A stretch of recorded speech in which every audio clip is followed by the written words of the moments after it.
Hello friends, in this video I will show how to fix audio is not working in VLC media player. So friends, to resolve this problem, you can try this method.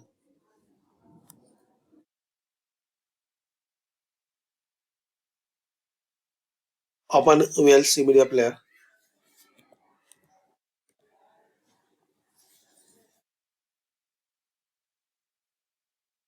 and once you open any video, so you will be not able to listen audio. So to fix this problem, click on Tools and Preferences. Here click on Audio and make sure you have to select this Enable Audio. Now make sure you have to select output module. So select here automatic. So make sure guys you have to select here automatic and save it. Now reopen your audio.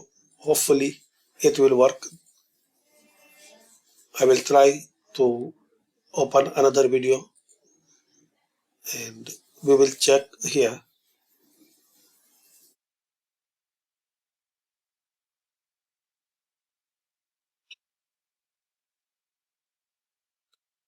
So we can see this audio is working properly in VLC media player. So thanks for watching guys and comment this video useful for you.